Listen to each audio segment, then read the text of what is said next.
Why Not? A queer podcast. Thank you to our sponsor, Pineapple Healthcare, an award-winning primary care clinic right here in Orlando. Pineapple Healthcare offers mental health counseling, HIV, STI testing and treatment, and specializes in care for the LGBTQ plus community. Open Monday through Saturday. Call today at 407-553-6336 and schedule your appointment. Pineapple Healthcare. Better together. Hi, everybody. I'm Rick Todd. And I'm Jeremy Williams, and you're listening to Wine? Why Not? A queer podcast. Episode 142. Hey, I hope... caught up. I am. We're at 142. I got the script this time, and I read it. I hope at the very beginning, because as we were getting ready to hit play, I felt a tickle in my throat. So I went to kind of scratch the back of my throat, and it ticked down to 0. So if the podcast started for everybody with a I apologize for that. Yeah, I did not we got a intend new that. co-host, ladies and gentlemen, Sling Blade. I like French them fried taters. I love that movie. I love that movie. That's a good movie. And it doesn't look like even from when he was at the Oscars that year, does not look like him. One of the best transformations I've ever seen.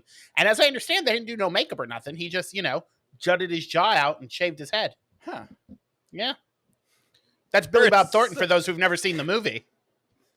For a second, I thought you were talking about the kid, and I was like, he looks the same. Oh, no. Billy Bob Thornton. Billy Bob Thornton doesn't look anything like the guy in the movie. It blows my mind. Speaking of Billy Bob Thornton, do you watch Landman on Paramount? I know that's your favorite network. Is it good? From the clips I've seen on TikTok, it is. And I just saw that season 2 starts in a few weeks, and Demi Moore is going to be on it, and I adore her. So I'm going to start watching it. But shows. I mean, Billy Bob Thornton is a weird guy, but I kind of dig his acting. But he seems like a weird fella. Yeah, he's a weird fella. He and that Angelina, they were weird fellas. Oh, remember they used to wear vials of each other's blood around their neck? It was vile. They were, yeah. They sure were. Caitlin's giving me the disappointing head nod. I'm like, that was a terrible thing, terrible joke. It's weird because she's not sitting next to me today. So now I have to look at the screen over here to see her reactions. Now you know my pain every week. And for those of you that are listening that are Caitlin fans, she has gone pure goth today for this. She's gorgeous. It's gorgeous. Beautiful brown lipstick.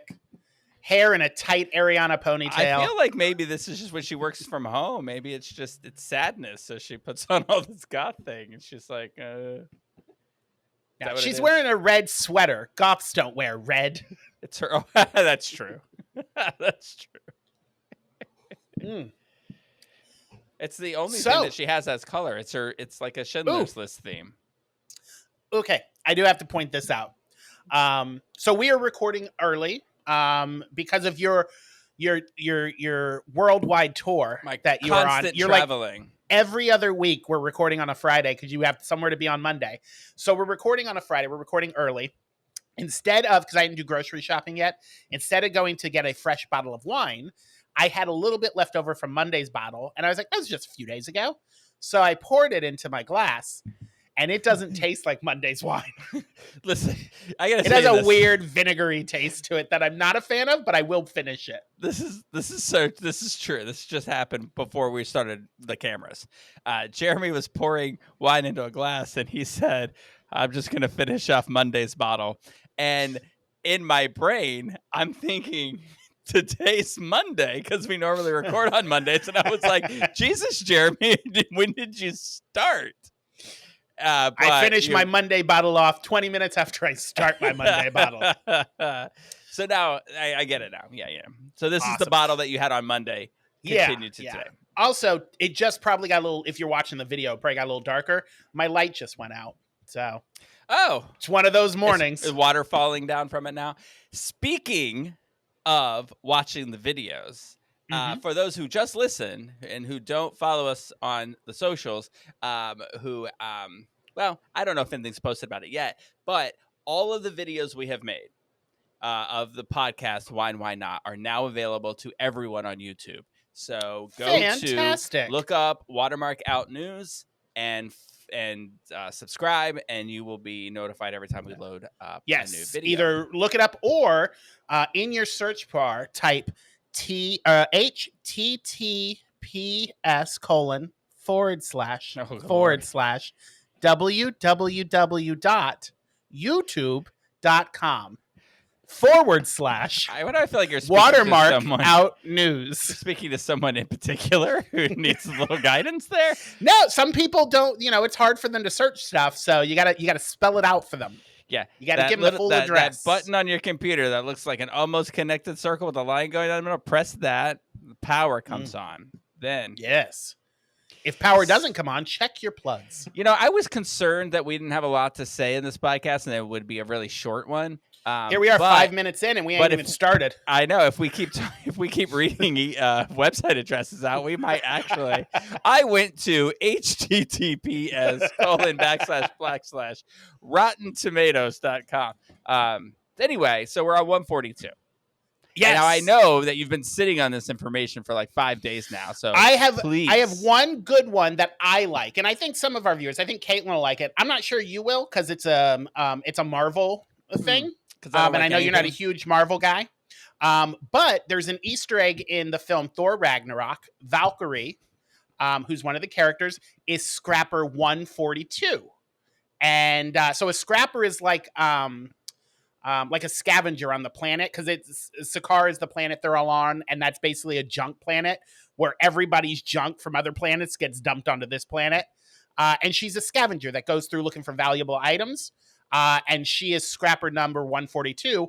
And the relevance of that is it references her first appearance in The Incredible Hulk issue 142. Huh. So I thought that was kind of cool. I dismissed that movie as a movie to watch because I don't like the word Ragnarok.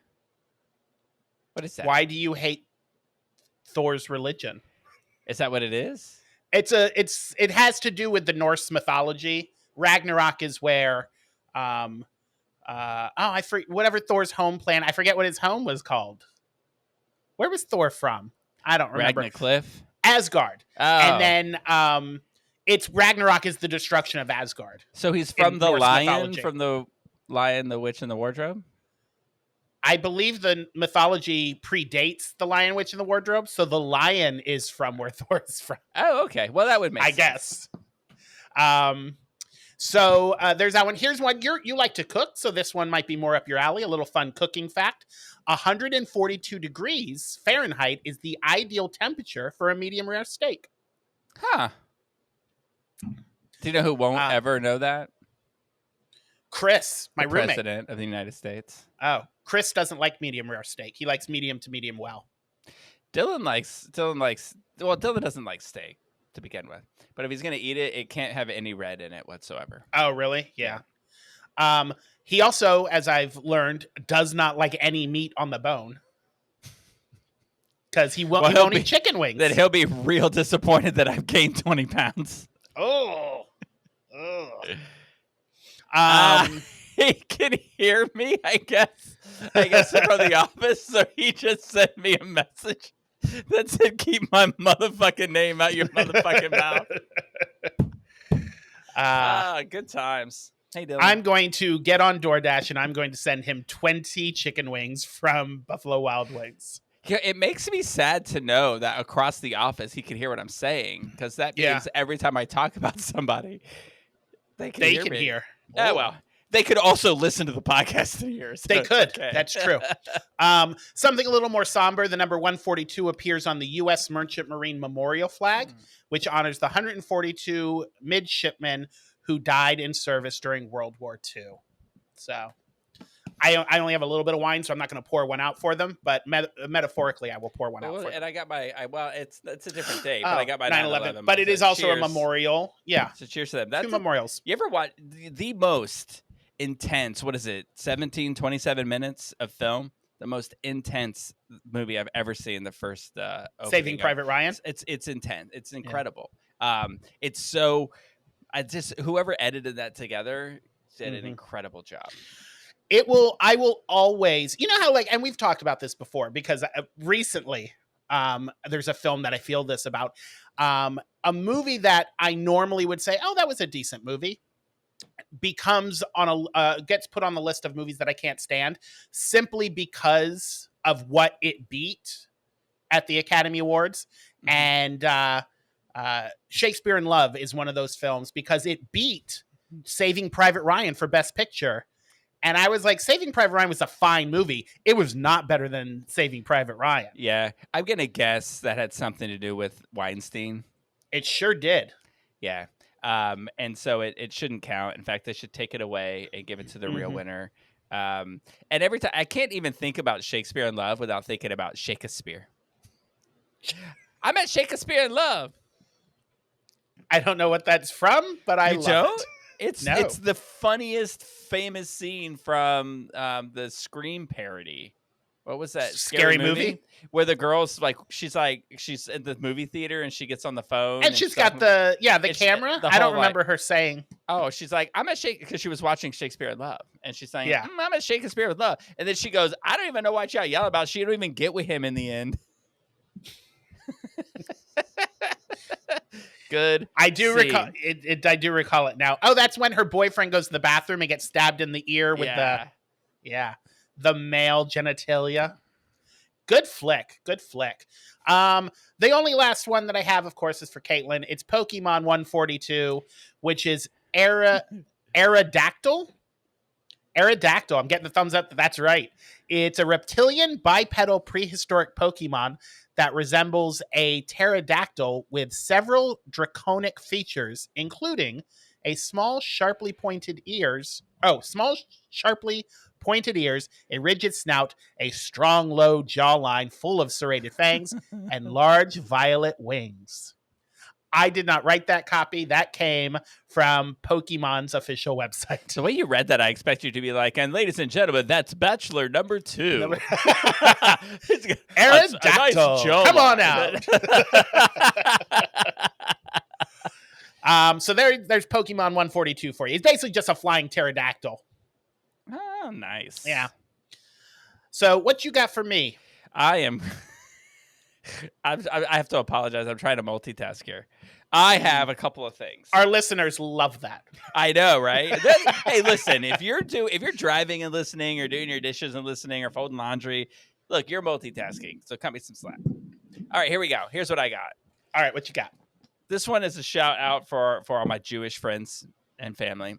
That I'm going to say all of this incorrectly, but that's okay. In 142 BC, Simon Maccabeus achieved Jewish independence from the Seleucid Empire, founding the Hasmonean dynasty.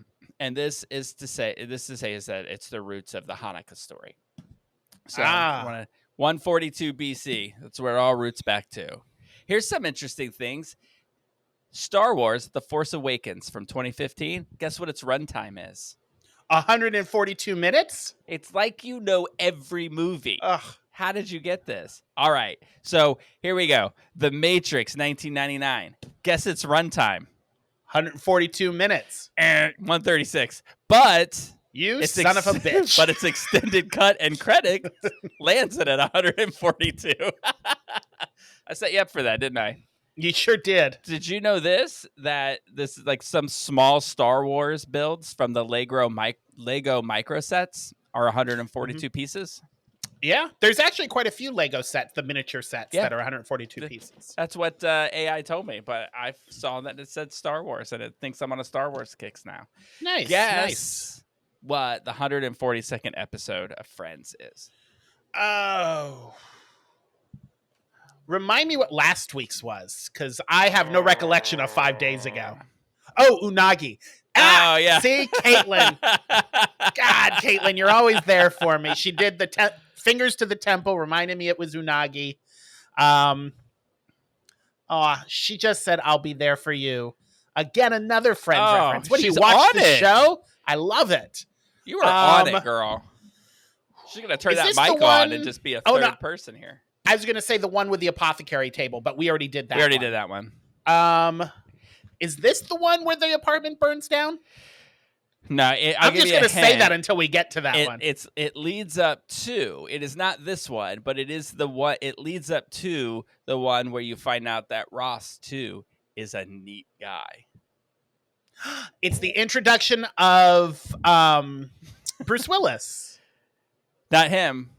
Not him. Oh, of his daughter. The one where Ross dates a student. Dates his student. Problematic. I do that all the time. If I do anything and somebody's like, "Hey, good job," I'll go, "I too am a neat guy," and then I go. So that's my unagi. That's your unagi. Yeah. Yeah, that whole thing of him dating his student. First of all, very problematic. Secondly, it's played for like jokes with the rest of them, but nobody seems at all of his friends group don't seem bothered at all that he's dating one of his students. They do. Well, maybe they're all from Florida. They make jokes, but they don't like, nobody says, Ross, you should not be dating your student. They joke about her age, but they don't joke about him dating a student. Isn't that weird?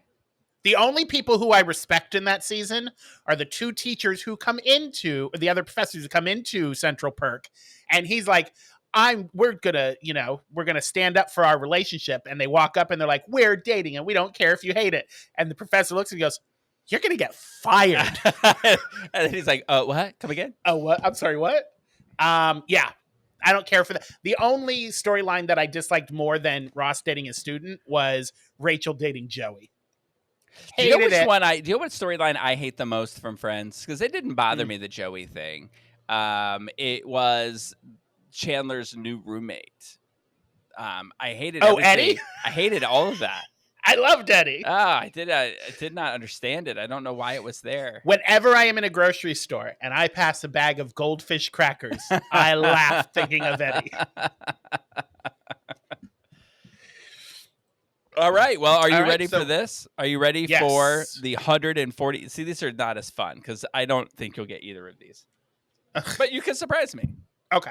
142nd greatest movie of all time. It's from 1955. Oh, Douglas Sirk directed it. It's got Jane Wyman, Rock Hudson. The storyline is this from the first until it cut off. Of the preview that I saw. I wasn't invested enough to click the link to get the rest of it. So here we go. An upper-class widow falls in love with a much younger, down-to-earth nurseryman, much to the disapproval of her children and criticism of her country club. Nurseryman. Is that how they said gay back then? I know. Like we need a nurseryman. Get Rock Hudson on the phone. I unfortunately, and I apologize for this to all of our gay listeners, because I know that Rock Hudson is gay royalty, even though most of his reign was served in a closet. I don't watch Rock Hudson movies. In fact, my favorite Rock Hudson movie is Down with Love, which isn't a Rock Hudson movie. It's a Renee Zellweger and Ewan McGregor movie that is kind of a parody of the Doris Day Rock Hudson movies from the 50s. But I can't tell you what movie Rock this Hudson is. movie was the documentary we watched about Rock Hudson. Oh, that was pretty good. That was a good documentary. And my favorite What's the movie that he was in was, or TV show he was in was Hollywood. I'm going to say it was All That Heaven Allows. Ever hear of that? I think I've heard of it. You're going to say that, or yeah, is that that it? That's what I'm going to say this. You'll never know. I didn't even click on the link. I didn't want to do any research, but I'm going to say this is probably what the name of the movie is. I just didn't click the link to go to the rest of the description. Well, I'm going to watch the movie and see if it's really as good as you think you say it is. I didn't do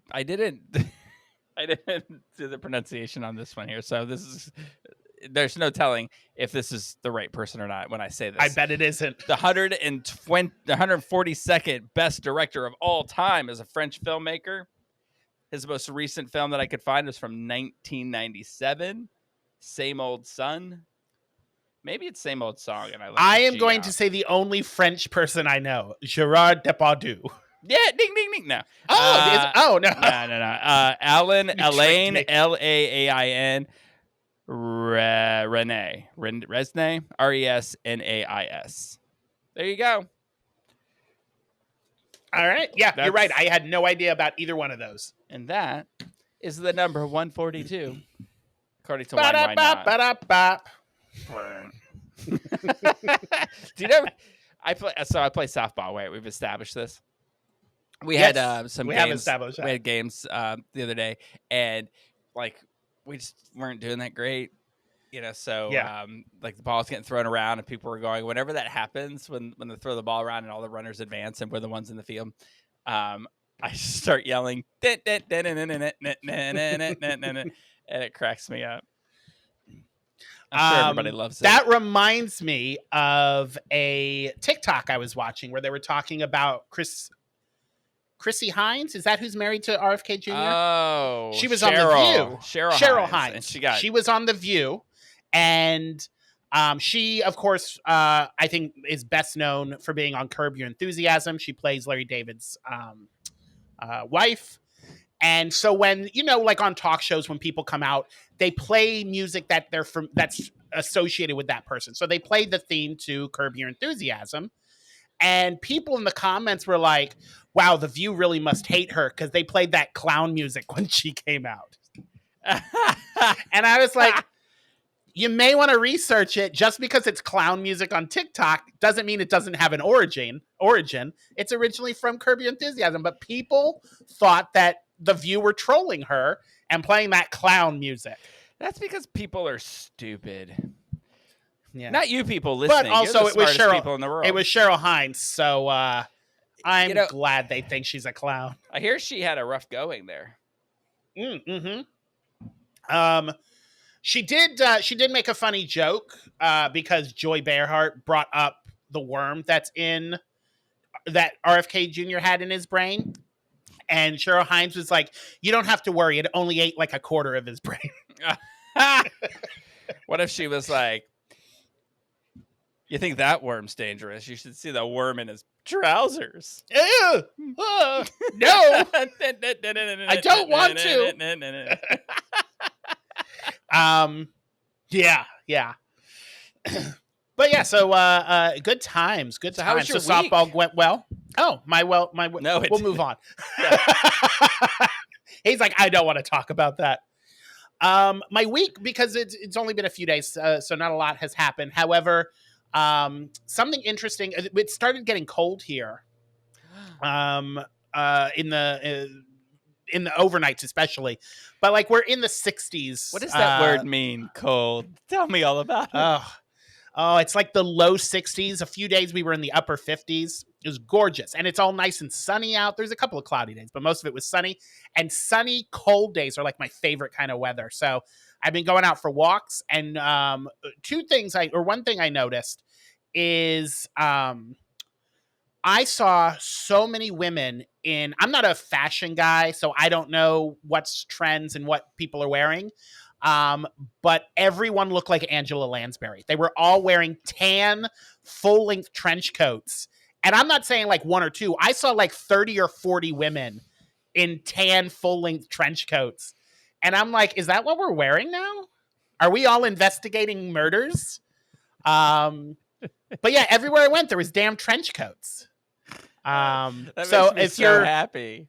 If you're listening to this and you want to be a part of the fashion trend, go get yourself a trench coat. Yeah, you totally have to wear.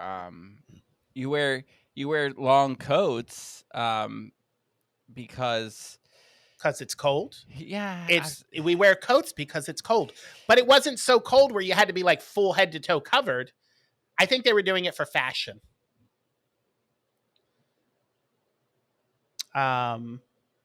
Ooh, I can see your mouth moving, but I hear nothing. That's because I muted myself. My screen went haywire again, so I'm just kind of like, where is everything? So anyway, yeah, you're going to want like a long jacket, a long coat, especially like when the wind starts blowing and the cold is going up your skirt. You want every extra layer you can have. I remember like I just won't wear skirts then. I remember I would put on like long johns, a pair of sweatpants, and then my pants. Because when that cold wind hits your legs, it's something fierce. But yeah, no, that's the thing. Yep. So get yourself a trench coat. Another thing, this is tied to the cold also. So I have recently learned that the boiler in our building is set up on a temperature gauge. So when it drops below a certain temperature, somewhere in the 50s, the boiler automatically kicks on and the steam is shot through the pipes. But apparently when the pipes are cold and there's air trapped in there is a loud banging sound as if ghosts are in your walls hitting the pipes with a monkey wrench. Well, the last few days, it has fallen into that range around 4:00 in the morning. Oh. So we have been woken up to no joke, moaning and slamming of the pipes. And I'm pretty sure that the ghosts of this building, of people who have died in this building, awake during the winter. And it is the most disturbing thing. And it's not, I don't like wake up like scared, like, oh my God, there's ghosts. I wake up so irritated. And I was like, I'm just trying to fucking sleep. And you damn ghosts won't shut up. There's this podcast that I used to listen to that I love dearly, and they would, every time that they would say something that they thought was funny or was like a catchy phrase, they would turn it into merchandise. And if we did that, I would totally be wearing in the next podcast a shirt that said moaning and banging on the pipes. That is a great phrase. Well, I will get started on that t-shirt. I'm sure at 4 a.m. it sucks. It was not but fun. Sometimes moaning and banging on the pipes ain't a bad thing. That's true. So you're a fan of Lady Gaga? You enjoy the Gaga? I wouldn't call myself a monster, but I love the Gaga. I would call myself a monster, not tied to my fandom of Lady Gaga. People just look at me like I'm a monster. In my soul, I'm a monster. Yeah. I walk out and they're like, go back inside, monster. Ryan Murphy's people called and asked if they could do a show about me. But she was on Stephen Colbert recently, and he was asking her questions about New York City, and he asked what her favorite corner in New York City was. Like her favorite, like what's her favorite place to hang out? What corners? And she said the corner of Broadway, and I think it was 74th, but it's where the Grace Papaya is in the Upper West Side, which is not far from me. So I decided to take a little walk on one of these cool days and went to Grape Papaya's. And I had never had a grape papaya. Was she there? Before. She was not, unfortunately. What a story if she was. They are well known for their hot dogs and their papaya juice. So they have their budget-friendly meal, which is 2 hot dogs, and you get ketchup, mustard, sauerkraut, and onions for free on there. And then you can add chili and cheese for extra. And you get a papaya juice for $7.50. In New York, that is a budget meal. I'm like, that's a budget 2 meal hot here. dogs for $7.50. I can get a pack of hot dogs for 89 cents on Amazon. Anyway, if they ever deliver it. On a side quest, real quick. I want to apologize to Amazon grocery delivery because I went off on them and I stopped using them. And then realized groceries on the economy is way too expensive. No. So I decided to go back and I was like, fuck it. Even though they suck, I'm going back to Amazon. So I pulled up my account to order my groceries. And apparently there's a place where you can put notes on, knock on this door, or put the grocery here, do this. I apparently had a note on there that said on the call box, hit delivery number and enter this delivery number, which is a specific number that is set up if you're having a delivery. However, on the box, it's a one-time use code. So they used it the first time, and then every other time they came, they would hit the delivery button, put the number in, and it would reject the number. So yes, they're stupid for not bothering to go to the call thing and say, oh, well, he's apartment 4A, let's call him. But I had specific directions in there telling them, put this number in there, and it did not work. So I fixed that, and my last 2 orders have not only been delivered with no issues, they walked them up to the damn walked up the stairs and put them right at my door. Oh, wow. So bless you, Amazon. I will continue to use you, and I love you. That Bezos is doing good work. Good work, Bezos. Now give me some of your billions. Anyway, the Grace Papayas, the dogs were okay. They're hot dogs. I don't know if anybody out there is a hot dog connoisseur, but a hot dog is a hot dog to me. They were fine. They were tasty. They were chewy dogs with fluffy buns. Well, now I need you to do this. I know it requires a little bit of work. Maybe I'll do it with you someday when we're there. Okay. We'll go to Coney Island and we'll get like a Mm. Nathan's hot dog on Coney Island, and then we'll go to Grace Papaya and we'll eat one there, and we'll see which is better. We will. Now, I will say I have not had a Coney Island Nathan dog, but I have had Nathan hot dogs, and those are just hot dogs. They're all just hot dogs. However, I don't know. I will say I will continue to go back for the papaya juice because that shit was amazing. We will eat 3 hot dogs. Okay. We will eat one from Grace Papaya. We will eat one from Nathan's, and we will eat one from a cart in Times Square, Times Square. Because if you're gonna eat a street dog, you gotta eat it in Times Square because it's gonna taste like taxi. So I was gonna say, then we'll see which. I was specifically advised not to eat hot dogs from carts on Times Square. Who told because you you could die.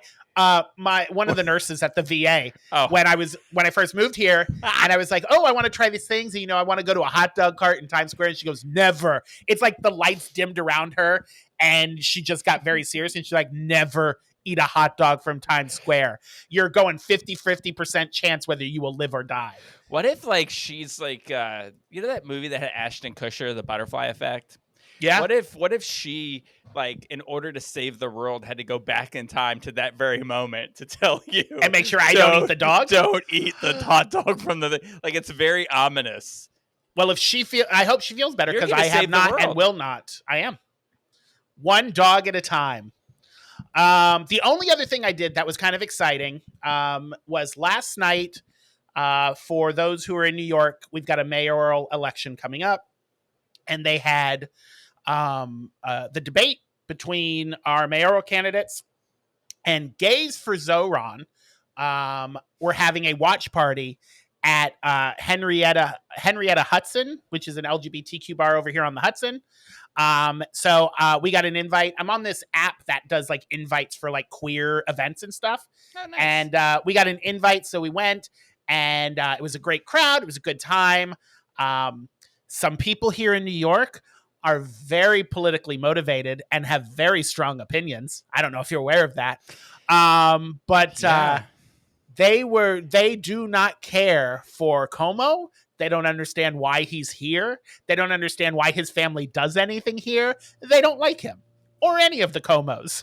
I'm gonna go. So I'm just putting that out there. I'm gonna go out there on a limb here, and I'm gonna say if you put the words "gays for" in front of anything, you've tapped into a very enthusiastic group. Oh yeah, but they were so nice. They are for. They are fantastic. They were nice. And I think I'm going to get more politically involved here. You're going to run? Yeah. I am going to run. Looking for a lieutenant governor? Oh my God. I would be such a good lieutenant governor. My God. You should have. Yeah, you reminded me of what's that guy's name in that SNL skit? Me? I could be a lieutenant governor. Oh my God. I could be the lieutenant governor. Caitlin, that doesn't need to be a clip. but such a good crowd, and if you can't tell, because I went to a Gays for Zoran. Is that where you got your turtleneck?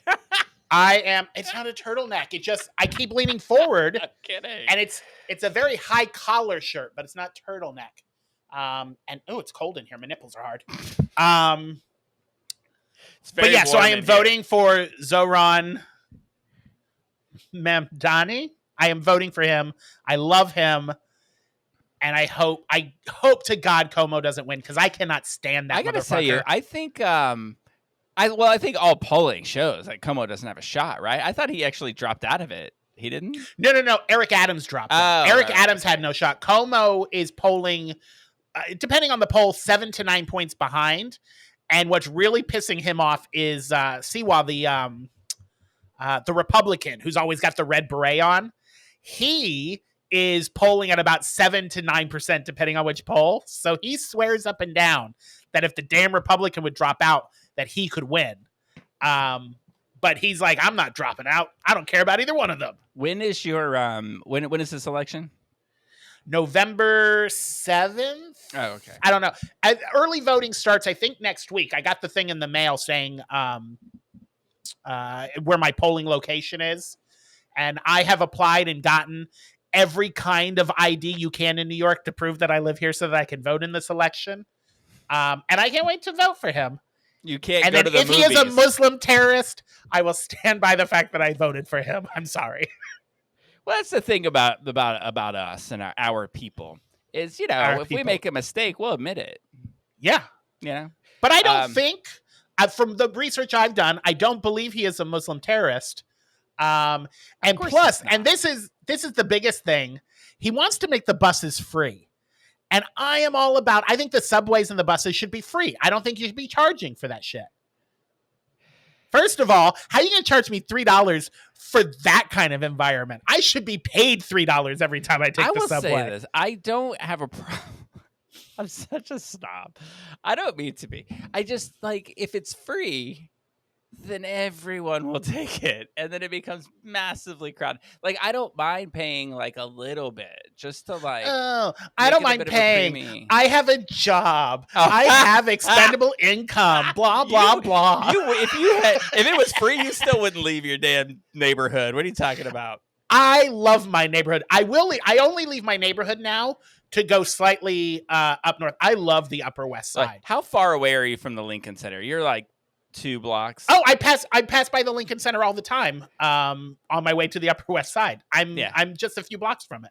I wish that I could record for you guys what's happening on my screen because it's hilarious. So you've jumped around to 3 different places and now it just jumped again. So if I get a little confused or look confused, it's because my computer is taking. It's happening to me too.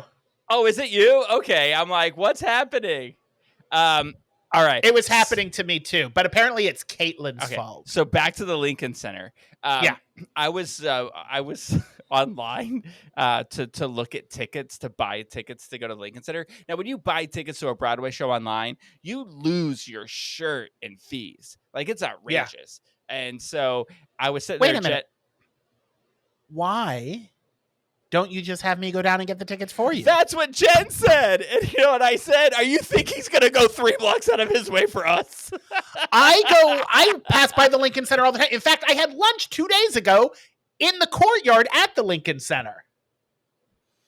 I love the Lincoln Center. Also, with my ID NYC, $60 then. My New York City ID, I get a free 1-year membership to the Lincoln Center. Oh, wow. Which gives me discounts to tickets there. Oh, very nice. So if you had gone and got them, you would have been able to get the discount. Plus, I wouldn't have had to pay any of the fees. Well, that's good to know. What show were you getting? I will get into all of that. It's part of a whole story I have planned. Oh, I can't wait. Anyway, my week's done. What are you going to see? All right, so here's the deal. So I'm going to talk about it. First of all, do we mind if we backtrack for a little bit? I want to tell a story that I didn't tell about the Air Supply concert when we talked about it on Monday. Jesus Christ. No, it's sure, fun. Go ahead. It's nothing like a good Air Supply story. It's fine because we're sitting there. Look, so the people sitting in front of me were older. They're old. They were probably 20 years old when Air Supply first got together, which was 50 years ago. So we're talking it's just this adorable. You know what they look like? This couple that sat in front of me. They were like the couple from Up if she lived, And so they're this. First of all, you don't have to say it like that. That was way harsh. Secondly, what do you mean? If she had lived. That poor woman went through so much. She did. Really quick, before we continue, I do want to show you something. Oh, I moved away from the microphone. I want to show you something that since you mentioned that. Don't go anywhere. Continue your story. I want to grab something. Okay. So it's only effective if I have I'm listening. Keep going. Okay, so it's like that old couple from Up, and they're sitting there, and usually this bothers me, right? But for some reason, when older people are enjoying Air Supply music, they can do whatever the fuck they want. I don't care. So this guy pulls out his camera and he starts recording the song, And so he's recording the song, and then he turns the camera over to his lady friend, and she's singing along, and they're recording, and it's this wonderful, beautiful moment. And then he turns back around, and he's having a good time. And I looked at the screen, and I noticed that he didn't hit the record button. And it was and it broke my heart. And I tapped on Jen, and I was like, it's not recording. And I was like, should I lean forward and press record? And then so then I felt really bad for him. And then he was like pressing this button, and it looked like our screens looked a minute ago, like things are jumping around everywhere. And then it flipped the camera around, and you can see him. He can see himself, and it surprised him, and he was like, ah. And then he hit another button, and it all went away.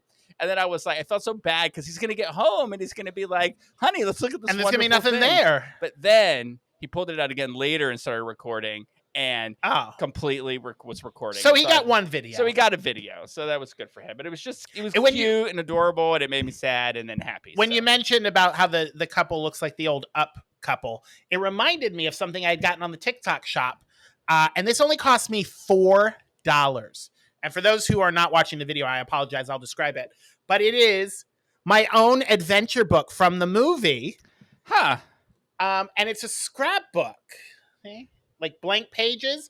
And it comes with an envelope in the back with like little tags and different things. It has a little clasp on it. This was only $4 on the TikTok shop. They didn't sponsor us, but they should now. I've been on TikTok. I've never seen a shop. I don't know what anyone's talking about when they talk about TikTok shop. It's one of the tabs up top that you have, like For You, Friends, Shop, and then Live, I think is the other one. And they're little tabs up top. I get to the tabs, and once I get to Friends, it makes me sad. I'm like, I don't have any, and so I don't go beyond that. Listen, let me ask you a question about your garage sale. When you had your garage sale, how long were you in the house after you had your garage sale? Probably about a week and a half. Did people come back to your house and like knock on your door and ask you if you still had shit available? I honestly, and you're not going to believe me, I can't believe you just asked me that, because my neighbors across the street are the only people. They did it several times. One of the things they came for was for that book, because I actually bought it right before I left. On the TikTok shop that you just showed us? That one, and it was already packed up in a box, and he said, do you still have that Up scrapbook? And I didn't want to open the boxes, so I told him no. I sold it. That's some weird But it's funny shit. you say that, because he came, my neighbor across the street, who came back 3 or 4 times and asked for, did you sell this? Did you get rid of this yet? And one of them was for the Up scrapbook. That's just weird how that all connected. And now with your somebody knocks on your door right now, and it's your old neighbor from Orlando saying, give me the scrapbook. You lying son of a bitch. I'm going to lose it. Because it's happened several times. Like, just randomly. Well, first of all, somebody who bought What did they come back for? Well, one guy bought a projector, and it didn't have the remote. So he came back and was like, can I get the remote for that? And then we gave him a remote, because we have a box of them. We don't know. Here, take this one. It was the wrong one. He came back again, but he also came back to buy something else. And then he asked if he could walk through the garage and see if there was anything else he wanted to buy. And then because then he ended up buying we have 2 Facebook portals, like the big ones that you put on your TV. So he ended up buying those. But then somebody came by like 2 or 3 days after the garage sale and knocked on the door, and they're like, do you still have that freezer available? We're like, no.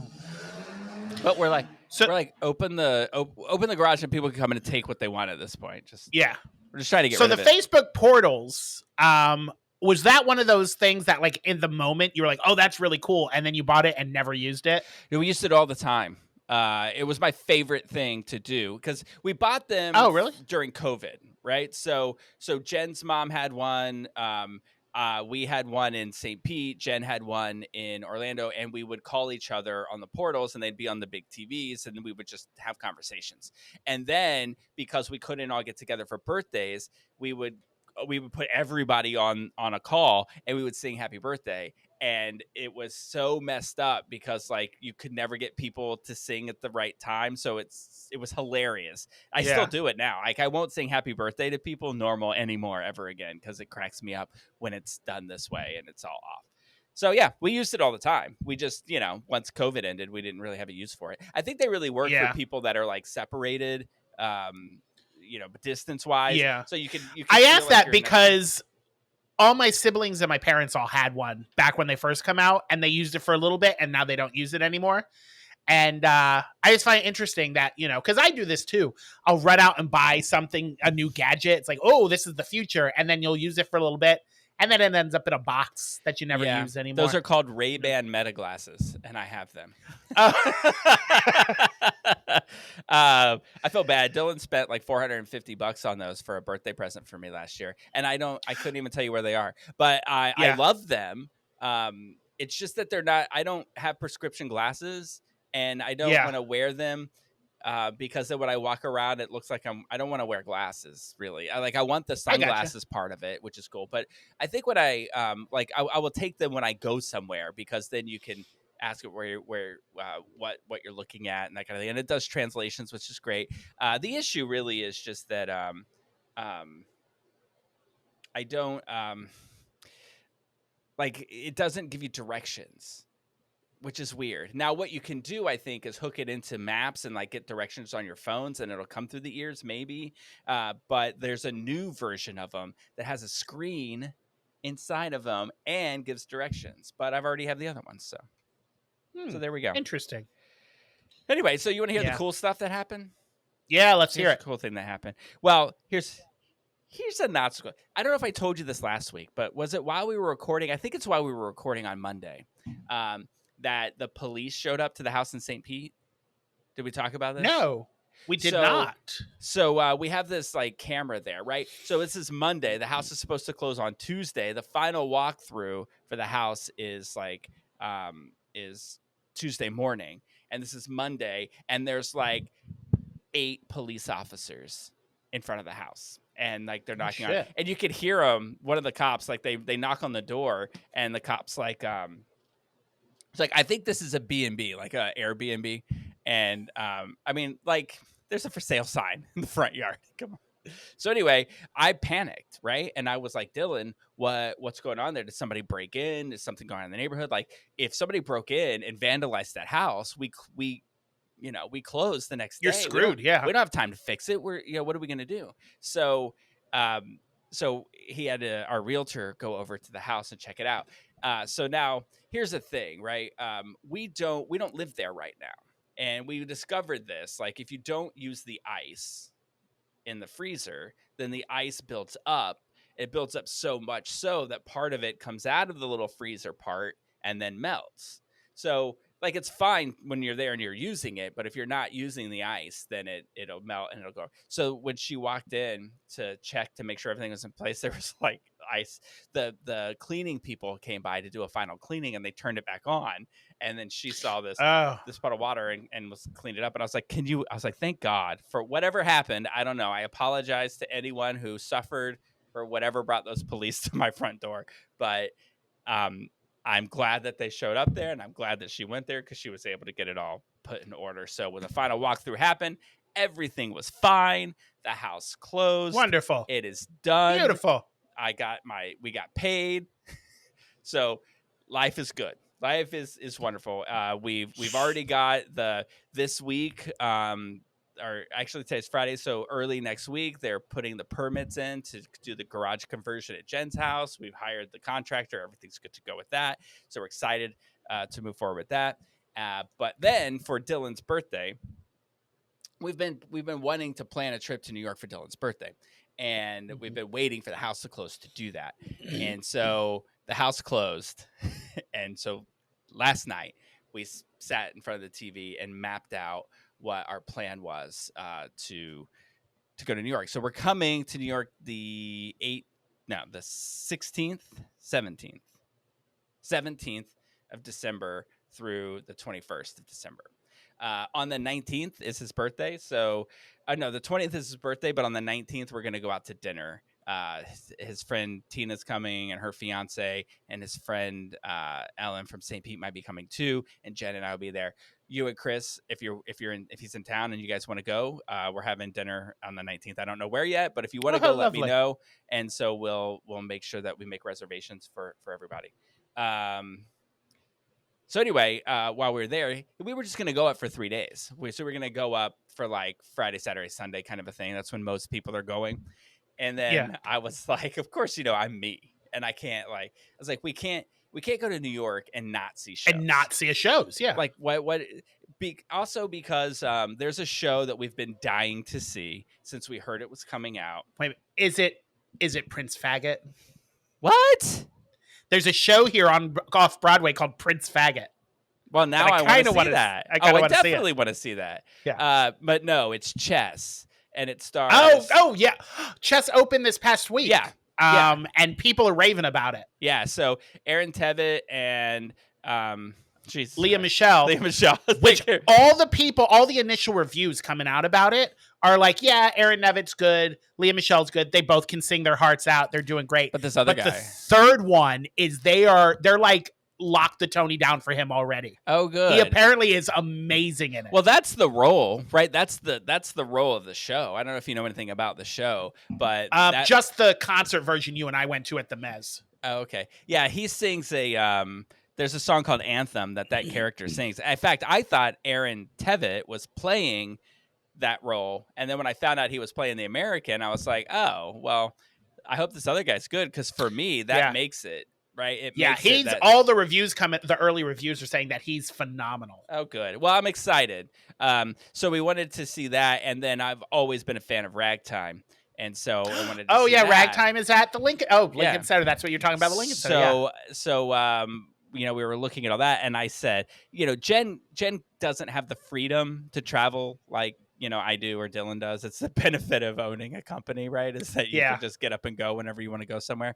And she's just got a very hard job that requires her to be there a lot, so she can't. So I said, listen, if we're only going to go for 3 days, you don't want to make your birthday about Broadway shows. We've got to go earlier, because Jen's not going to go back with us in January, and Jen's not going to go back with us, in February or whenever we go. Yeah. So she wants to see these shows. We've got to book these shows now. So we're going to go a couple of days earlier. I get the first 2 days. You get the next 3. So that's what we're going to do. So we're coming up on the 17th. This is the adult version of when the kid's having a birthday party and the siblings like, I want to blow out candles. So they let the birthday boy blow out the candles. They're like, all right, light them. Rick wants to blow them out too. Kids are terrible.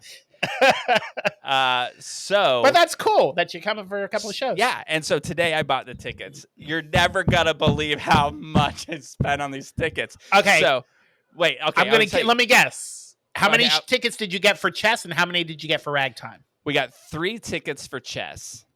Okay. And 3 tickets for Ragtime. Okay. Now I will say I didn't buy these tickets. I mean, if this helps you guess.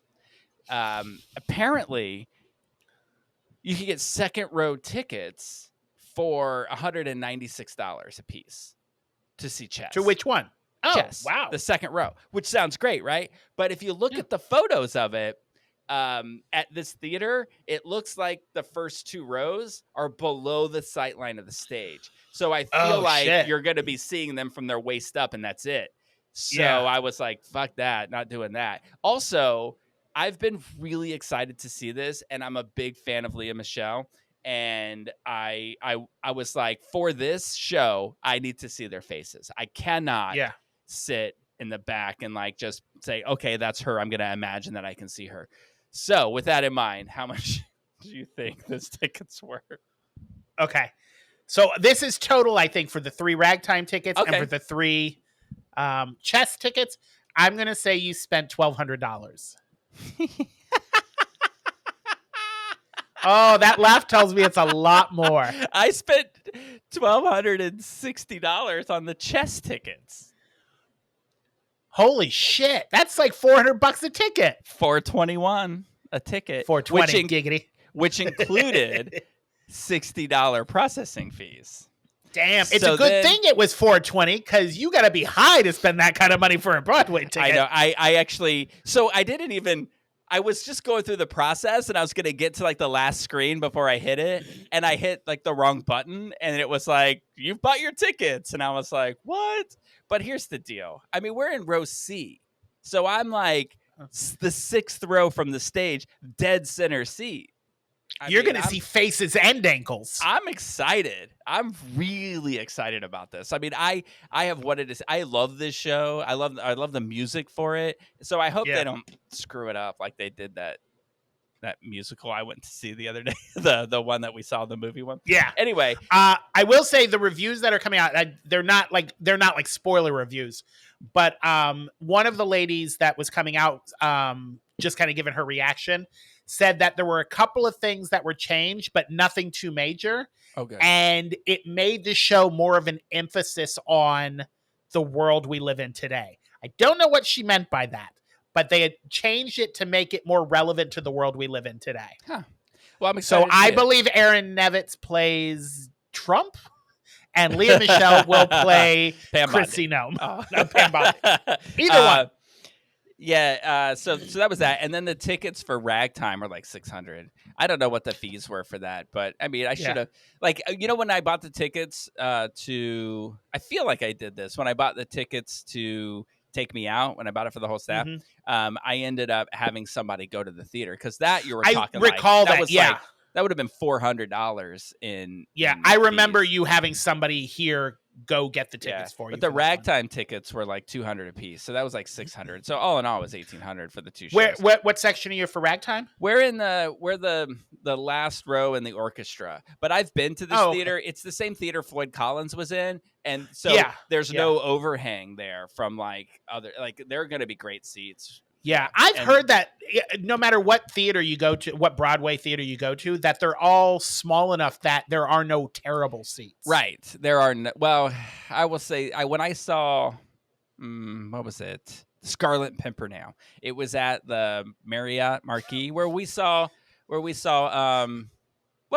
That's a deep cut. Scarlet Pimpernel is like, I thought you were going to be like, when I went and saw Hamilton, or when I saw Wicked, you're like, when I saw the Scarlet Pimpernel. There's a fantastic song in the Scarlet Pimpernel, but I was in the very last seat all the way up. That was a terrible seat. So there are terrible seats. And I think when you get into shows that are bigger, like I've been to I think that's where Les Mis was, right? The Imperial. And I saw Les Mis there with Jen, and we were like in the upper balcony. Those weren't great seats.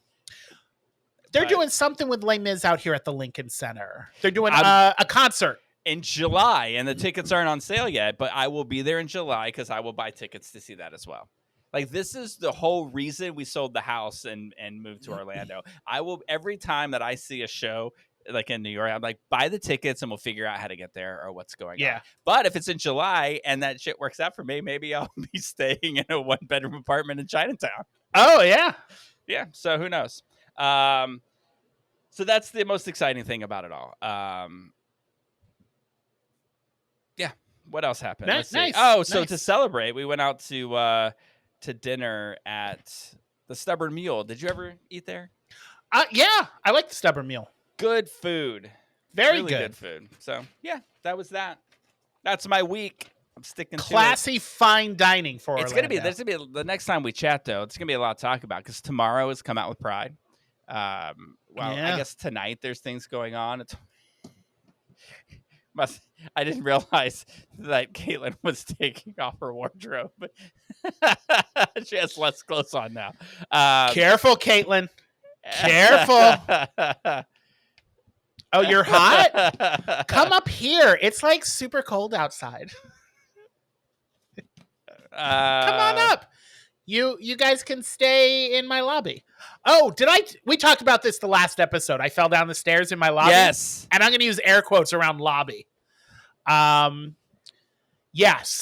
my building manager came and because they're doing an inspection. I don't know if he's just doing his annual inspection or if he's selling the building. I can't believe I didn't mention this, but 2 days ago, the building manager came in.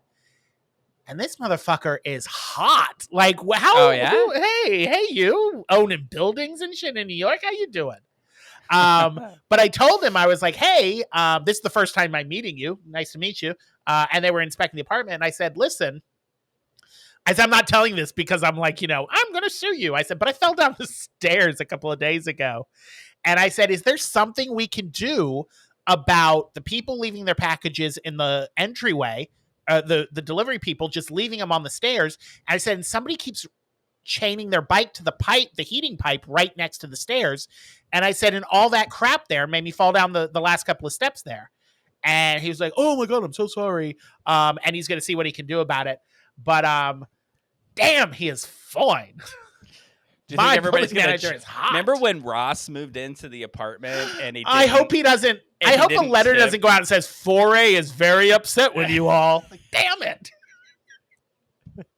I don't know that you had specifically told everybody what exact apartment you lived in.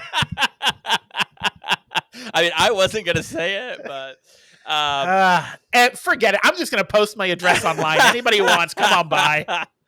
Oh, I wanted to tell you earlier when you were talking about the election. I was going to say, Yeah. I don't think you have to worry about who you're going to vote for because you're not going to have an election. Here's my prediction, right? Tomorrow, no King's Day. Yeah. Also, in the future, to be known as the day that they instituted the Insurrection Act. Yeah, I was going to go to No King's Day tomorrow. And then, as a treat, on Sunday, I know you're jealous, in Central Park, they are doing, God bless you, they're doing something that started in Germany that they've been doing for a couple of months now, and they're bringing it here. But it's eating pudding with a fork day. And what you do is you get a pudding cup and a fork, and then you sit in Central Park with all these other people who have puddings and fork. And you eat your pudding with a fork and talk and make new friends. And it's the stupidest fucking thing I've ever heard in my life, and I can't wait to go. What do you think that guy from that movie will show up and he won't have pudding? He'll just have a tub of icing. Gross. Speaking of movies, yeah, we watched one. We did watch one. Do you want to tell the story, or do you want me to tell the story of how we came upon this movie? I thought we were gonna watch Plain Clothes, which I definitely want to see.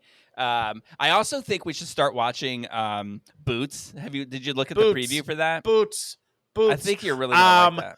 I have seen people, because my life, of course, is on TikTok. I've seen people going crazy for it on TikTok. Yeah.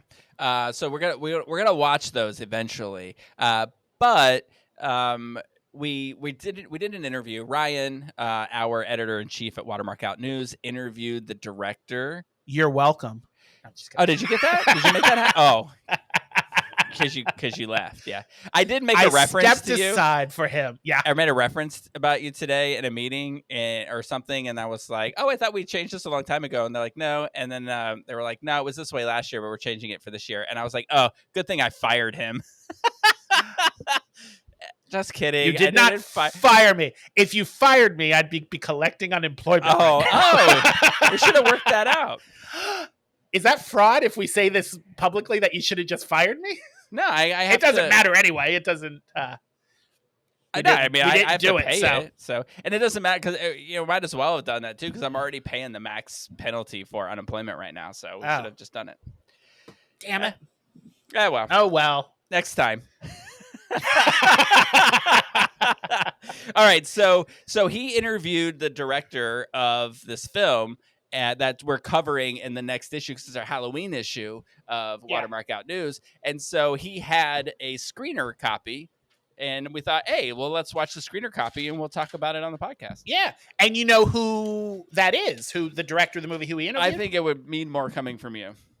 Tina Romero, who is the lesbian daughter of George A. Romero, who is the reason that we have zombies in the manner that we do today. He is the inventor of the modern day zombie. Yeah. He did Night of the Living Dead, Dawn of the Dead, Day of the Dead, Land of the Dead. Some of them are better than others. But Night of the Living Dead, still to this day, I watch at least 3 or 4 times every Halloween season. Really? I love that movie. I love the fact that I think I could make that movie. And not in like, oh, I'm like George A. Romero, but it's just a bunch of people, like actors, in an actual farmhouse. They didn't make sets. They didn't like do this big scouting. They didn't have millions of dollars.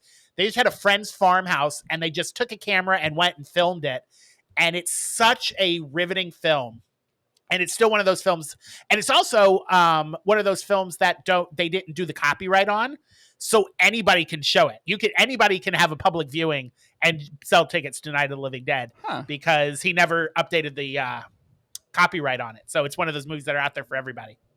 But Tina Romero, she is a member of the LGBT community, and she's the daughter of George A. Romero, and she decided to make this this homage kind of to not just her father, but also the LGBTQ community with a film called Queens of the Dead. And Now, if you hear that title, it's exactly what it sounds like. yeah.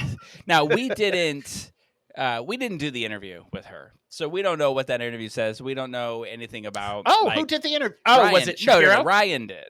I'm just saying. Oh. I'm telling the listeners that you, Jeremy Williams, and I did not. No, do you this. and So- I have not physically talked to Tina Romero for this. So movie. when we talk about this movie, we're not going to have any of those cool insights, but I do recommend check out the next issue of Watermark Out News. You can get it on our website. Sign up for our newsletter. We'll probably send it to you. And then you have the opportunity to donate money to us. Look how great this system is. So anyway, so we got the thing to watch, screener, yeah. and so we decided to do that instead because it is, Yes. we're getting close to Halloween, so we thought, hey, let's do a scary movie. We're less than 2 weeks away from Halloween. And because it was a screener sent to my email, I had to watch it on my phone, which I cast onto my TV, but I couldn't make notes on my phone. So my notes were made the old school way, pen and paper. So I will be flipping through my notes while we talk. Now, this will come as no surprise to anyone. I did float in and out of consciousness. I am not surprised at all. In fact, I pinpointed a couple of points in this movie where I thought Rick fell asleep at this point. Well, if I was awake to jot down where I fell asleep, I would wonder if those matched up. So I don't have like a ton of notes about it. I mean, there are things like little lines that I thought were funny, but there is a Rotten Tomatoes score. There's 14. Okay. There's 14 critic reviews. So I don't know, this, people can't watch this right now, can they? No, well, the movie, it had its world premiere at the Tribeca Film Festival in June, and it's having a limited theatrical release not this weekend, but next weekend, October 23rd. But it is financed by IFC and Shudder. So I imagine after this first week in limited release, that it will be coming to Shudder. I haven't read anything about a specific date, but Shudder is a specific horror film streaming service. So I'm pretty sure it'll pop up on Shudder here in the next couple of weeks. So what do you think the critics gave it?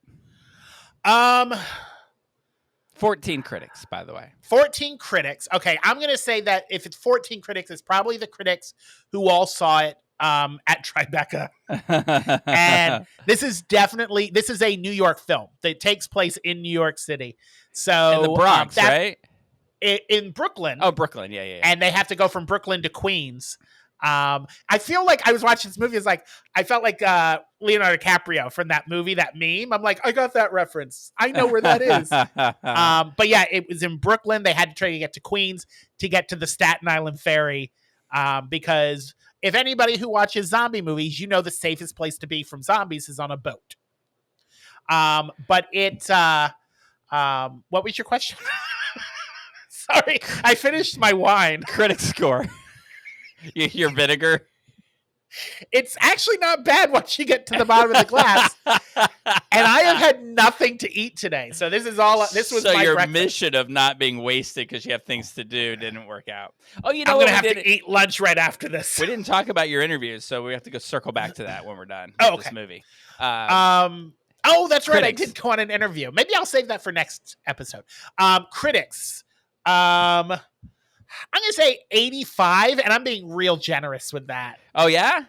Yeah, because I mean, it's definitely this movie has I think what would be an acquired taste. You have to be into camp or comedy horror, and I'm assuming that if you sought this out at a film festival, you're probably into those things. So I'll say 85, 86. I'll go 86. 93. 93. Yeah. Wow. Yeah, I gotta say, so for me, this is a specific genre, right? Yeah. If you're a fan of queer actors, this is your jam. If you're a fan and of we mentioned this camp before we got on horror- here, there are about a dozen actors in here who your first instinct when you see them on screen is, I've seen you in something. Yeah, most of the first 30 minutes of this movie for me was me going back and looking at the cast and what else they've been in.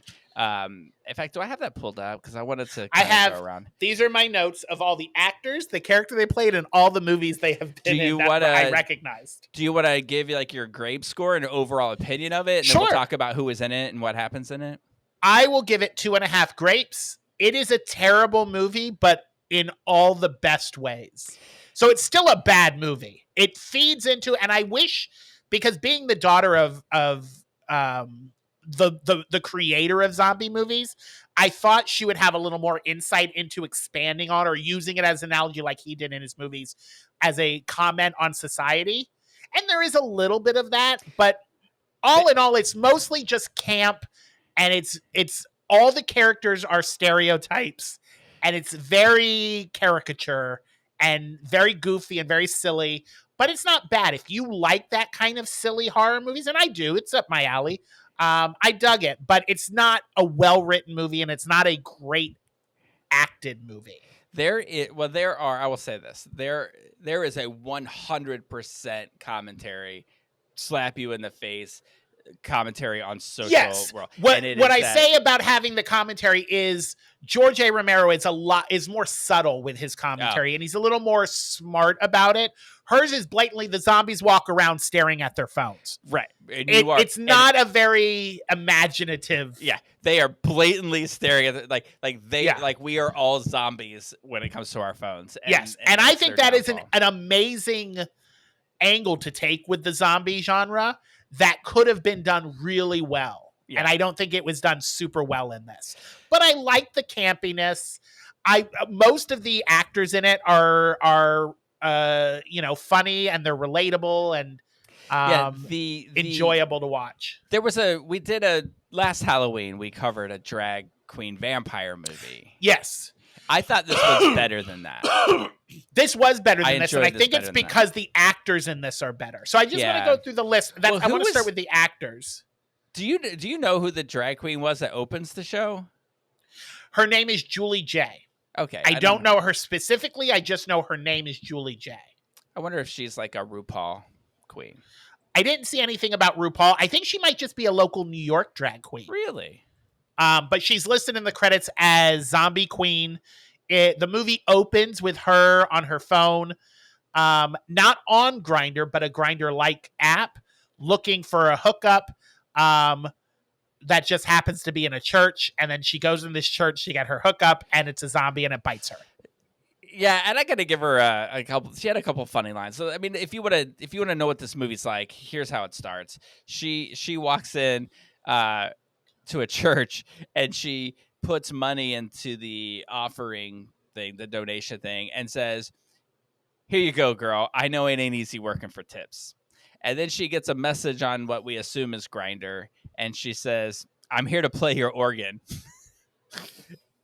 So this is what you're dealing with here. This is the kind of movie, yes. Yeah. So kind of the premise of the movie, one of the leads is Sam, who is played by Jaquel Spivey, who is a Tony-nominated actor from A Strange Loop. Well, he won, right? A Strange Loop won for best, but he didn't win. It won best musical. He didn't win. Yeah. But he did not win best actor. But he wrote it, directed it, and all that kind of stuff, right? Isn't he like he's sort of? I don't think so. I think he just starred in it. But I may be mistaken because it's his life story. Are we sure? What's it called again? A Strange Loop. So while you're looking that up, he also last year, or was it earlier this year? I can't remember. Time all blends together. Oh, maybe not. He played Damien in the movie version of Mean Girls the Musical. So if you saw the Mean Girls the Musical that came out either earlier this year or last year, I can't remember when it came out, he was Damien in that. And he plays a nurse working at this New York City hospital who is a former drag queen by the name of Samonse, which for those who are like, that sounds familiar. Yes, it is a blending of his name, Sam, and the musical icon Beyonce. So you have Samonse. He works at this hospital with a fellow nurse by the name of Lizzie, who is played by Ricky Lindholm. For those who maybe don't recognize the name, I think you would recognize the face, as she is one half of the comedy duo Garfunkel and Oates, which was a TV show that is hilarious. If you haven't seen it, you should watch it. She was also, if you watch Wednesday, she's Dr. Valerie Kinbot on Wednesday. She was in Knives Out. She's also the voice of Poison Ivy. She does a lot of voiceover work. Was that season 1 or season 2 in Wednesday? I think season 1 is the one that she's in, but I'm not 100% sure. I've watched both and I just couldn't place it. Yeah. And then she's also the voice of Poison Ivy in the Lego Batman movie. So she plays a nurse, and she's kind of the glue that holds all these people together, because Lizzie works with Sam, and Lizzie is pregnant and married to Dre, who is played by Katie O'Brien, who is a party promoter planning this big club party. And Katie O'Brien was in a movie we reviewed last year called earlier this year called Love Lies Bleeding with you know what Kristen I learned? Stewart. Here's what I learned today. I learned that lesbians love that movie. Oh, and yeah. that if you say anything disparaging about it, they will make a face at you. And then so here's my response. We were at an editorial meeting. I was talking about this movie, and I was like, yeah, she was in Love Lies Bleeding, a terrible movie. And a certain lesbian that works here was like, oh, what?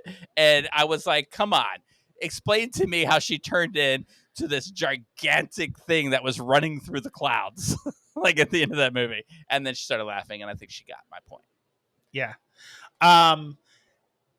Yeah. So she's in that, but she's also appears in Twisters. Did you see Twisters? I did. She was in Twisters. She's also also in the most recent Mission Impossible movie, if you saw that in the theaters. I did. And she also has a role in The Mandalorian, which I love that show. I don't know her. So she's in that. She plays Dre, who is a party promoter, and she's putting on this big party. I think during Easter, not once in the movie that I recall did they mention that it's Easter, but there's bunny balloons everywhere, and then the backup dancers for the drag queens are dressed as Jesus being crucified. So I think it's Easter time. Oh, I didn't even put that together. I just assumed that, like, isn't there like a DJ that wears a bunny face or something? I feel like it was just a club. No, that's thing. Mouse. You're thinking of the mouse. He wears a mouse head. Also, I think this character Dre was like more that she's the DJ, she's the party promoter, she runs the bar. I feel like she does everything in this movie. Yeah, well, she's not the bar owner, at least according to the synopsis on the Tribeca Film Festival website. Well, no, I mean, I think she's just the party promoter and the DJ. It. She's like the manager. She is, like I said, it's like around Easter time. She's freaking out because everything's falling apart for her party. Mainly the headliner, who is Yasmin, the drag queen Yasmin, who's played by Dominique Jackson. If you watch Pose, she is Elektra on Pose. And she was the lead performer for this show, but she drops out because she gets a better offer at a more exclusive party that a bunch of influencers are going. So she pretends to be sick so she can go to that party. Look, I've been to events that are influencer heavy. So like the Food and Wine Classic thing I went to, very influencer heavy. Like Disney stuff is very influencer heavy. And when it comes to influencers, there's this image that I have where I joke around a lot, where I'm like, hey fam, we're at this thing. But none of them are like that. But it always cracks me up when they're portrayed that way in a movie. So that couple, I'm assuming it was a couple or it was a gay man and his best friend. I don't know. But that influencer couple that was at this party were so obnoxious. Yeah. That it was I think that was an influencer and her handler. All these influencers have their handlers. And I know you still go to those events, so you have to be nice to them. I don't. I have seen influencers like that, and they're terrible. There's this guy on TikTok who became like a TikTok influencer by mocking other influencers. So he's become the one thing that he hates. But it's all of his TikToks are him slouched in his chair. And he's like, come with me as I go to this place. And then he mocks these TikTok influencers. It's hilarious. But there are a lot of influencers like that. There's this one, and they always try to drag the restaurant or the event place if they don't get what they wanted. And they're like, I went there and they were so mean to me because they didn't comp my food. And it's like, shut up. Stupid influencers. Anyway. So Dre's putting the party together and everything's going wrong. The toilets are backed up. So Lizzie, who is her partner, decides she's going to try to fix all her problems. So she sends her brother, who is a homophobic plumber, to the club to unclog the toilet. He is played by Quincy. That's his name's Barry, played by Quincy Dunn Baker. Who did you watch Nona's on Netflix? Came out like 4 or 5 months ago. No. It's got Vince Vaughn. I'm not the biggest Vince Vaughn fan, but it's a movie about a guy. His mother dies, and he opens a restaurant to. It's based on a true story to showcase her recipes. He's in that. That movie is absolutely adorable. I love that movie. Definitely a specific stylized person, right? Like there's definitely a Vince Vaughn type. Yeah. He's in No Hard Feelings, that Jennifer Lawrence movie that came out a couple of years ago. Oh, that's He's a in funny that. one. That's where she's that is a like, good movie. Is that the one where she's with that kid? She gets hired to be the girlfriend to the college guy because he's a weirdo. And then she gets throat punched in it. It's hilarious. I love that movie. Yeah. And then Catherine Bigelow's new movie, A House of Dynamite, is out now. He's in that. And Catherine Bigelow, of course, directed and won an Oscar for that Iraqi movie. Why can't I remember the name of it? With the explosive ordnance guys. It was up against Avatar. Hurt Locker. Thank you. So he shows up and he's like, I don't understand you queer people. But he's there to unclog the toilets. And then Samonse, Lizzie arranges for him to go and take over for Yasmin. But there's some beef. So there's a history between Dre and Samonse that we find out. Samonse has not done drag in a while because the last time that he was doing a performance, he got cold feet. He had panic attacks, started having stage fright, and he took off. Became a nurse. Didn't Jello. tell Dre why, and they haven't. Oh, yeah, we didn't mention they're passing out Jello shots at the hospital. I don't think that you're supposed to be doing that at a hospital. Well, we don't know that there was vodka in them. That's true. Tequila. That's true. They were just It could have just Jell-O been cups. legit Jello cups. Right. Okay. They called them Jello shots, but maybe they were just being ironic. The famous Easter treat, Jell-O. Yeah.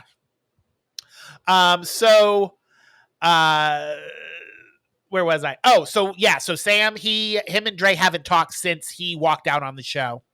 So they had beef there. But Lizzie's like, oh, this will be a good opportunity for you all to mend your relationship and you can get back on stage. So she sends Samonse to go perform at the show. So there's a collection of characters at the bar. There's a drag queen named Jinsey, who is played by Nina West. If you're a fan of RuPaul's Drag Race, you probably know Nina West. She's a well-known drag queen. There's Nico, the dancer, who's played by Tomas Matos, who was the first person who came on screen. I was like, where do I know you from? Fire Island. He was in Fire Island. He was also in Phantasmus. Remember Phantasmus we did last year? Yeah. He's in that. And he plays, And he's got an off-Broadway show coming that Chris wants. Chris loves him. Yeah. Wants to get tickets and go and see. He goes by his name in the movie is Nico, but he goes by Scrumptious. That's his stage name. And nobody in the beginning will call him Scrumptious, and it upsets him. Yeah. You won't even call me Scrumptious. Then there's Jimmy, the bartender. He is. Jimmy, the bartender, who this was one of two actors I had to be like, is that who I think it is? Is that Cheyenne Jackson? Yeah. It is Cheyenne Jackson in this. It doesn't seem the type of movie he would be in. He seems like a little bit of a bigger name than this. He's in it for 3 minutes. He's in it for as long as they could afford him, I think. Yeah. But he's been in American Horror Story. He was in Behind the Candelabra, that Matt Damon, Michael Douglas movie that's fantastic about Liberace. And then he's been in a bunch of Broadway stuff too, right? Yeah, he's also been to Broadway. And then Kelsey, who's played by Jack Haven, is Dre's assistant. Jack Haven was in I Saw the TV Glow, another movie that we reviewed here, as well as Bill and Ted Face the Music, which was the third Bill and Ted movie. So that just a bunch of actors who, when you look at, you're like, I've seen you in something. Well, that's what you've seen a lot of them in. So Yasmin, we find out, left because there was a better party, as we mentioned. She goes to the influencer party. My favorite thing about that whole scene is the treats that are served to the influencers are all penis shaped, and the influencer's handler is given a penis shaped donut on a stick that's got like icing. Okay. White icing on it. We didn't know what But it was.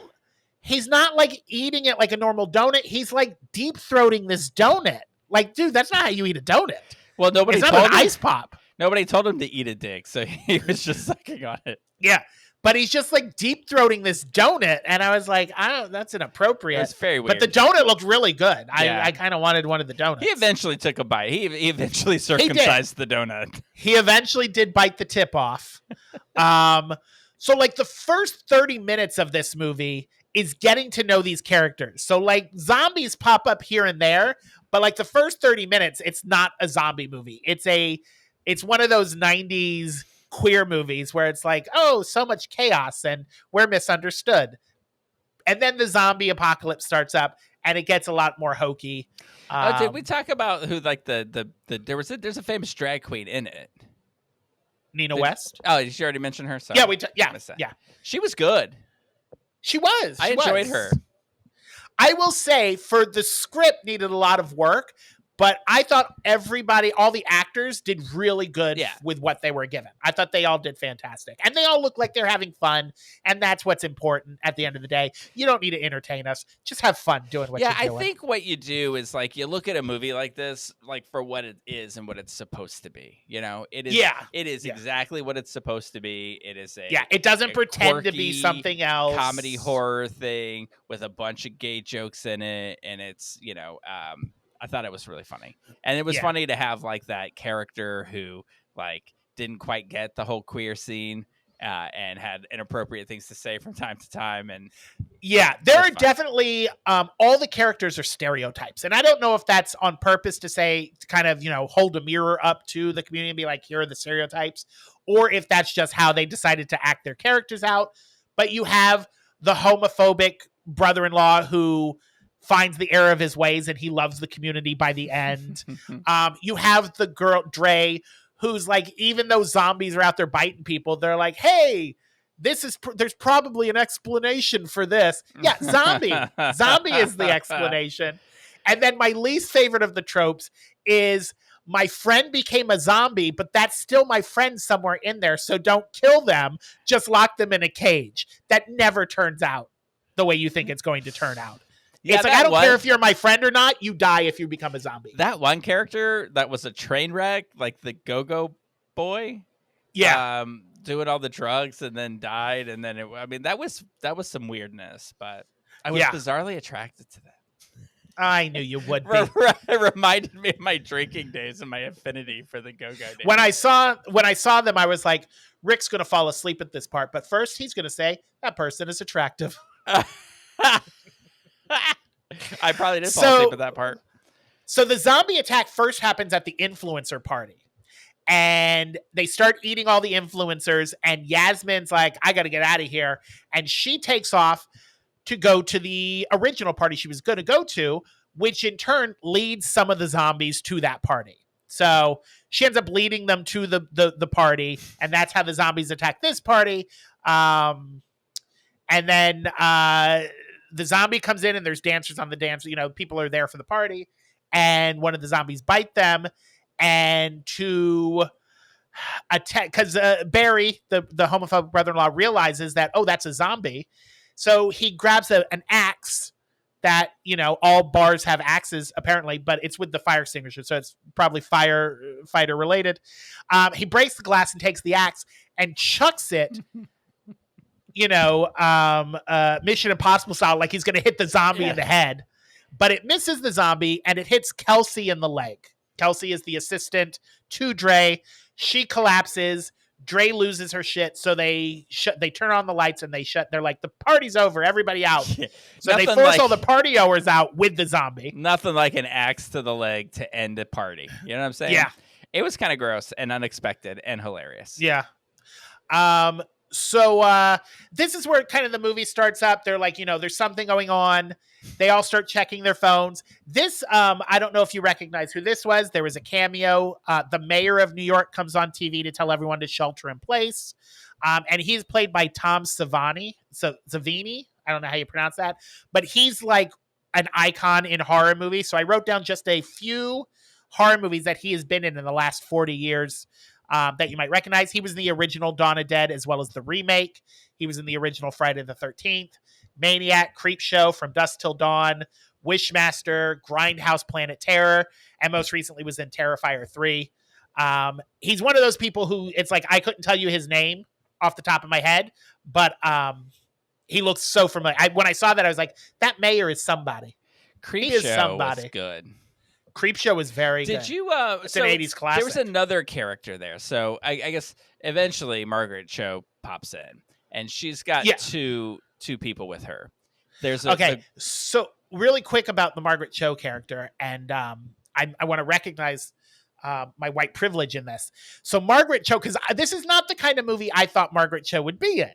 So Margaret Cho came up, and I said, that looks like Margaret Cho. And I was like, is that Margaret Cho, or am I just so white that all Asian women look alike to me? And I found out it is Margaret Cho, and I was like, oh, thank God, I am not racist. That is Margaret Cho. That was Margaret Cho. So Margaret Cho's in it. And she had two people with her. One is a woman that played a doctor in The Resident, which is a great show. And then the other person was like, that had to be somebody. I have no idea who that was. I couldn't find it anywhere, but it had to be somebody. I looked up both of their names, and none of them were in anything that looked familiar to me. Maybe he just has one of those faces. Maybe you're racist to white men who have long hair and beards. What it was is that he was so bad at it that I thought he must be like somebody from like that hasn't acted in a long time. Like maybe he's like that mayor, or maybe he's from earlier shows, or somebody owed him a favor. I couldn't find anything that he had been in. But that doesn't mean that he's not like, maybe he has cult status from a TV show or something that I didn't recognize. So the mayor comes on, tells them to shelter in place, so they all stay put.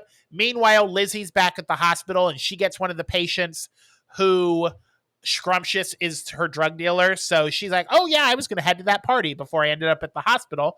Let's go. So Lizzie decides to get in her car, and she's going to head to the club.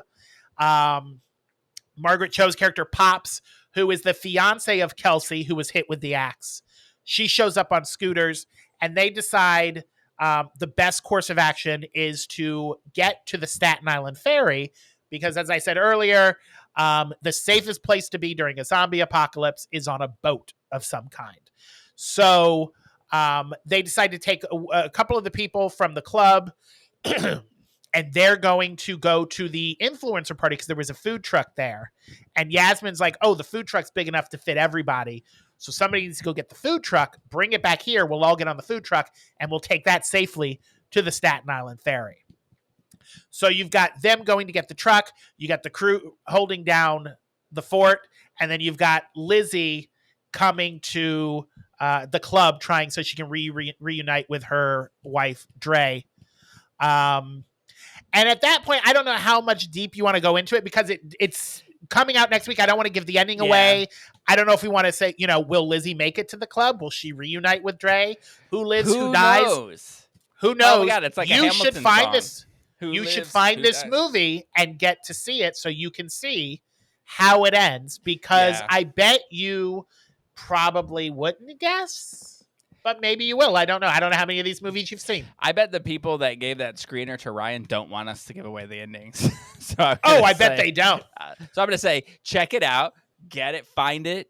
Go see it. If you're in whatever city it has limited viewing, go check it out. I bet watching this in a theater full of people who are expecting like camp queer horror movie are gonna love it. Yeah. So and like the experience of seeing it with a bunch of people is gonna be great. I think when I was looking up researching information on this, I did see that here in New York City it opens on Thursday. It is playing at the AMC at Times Square.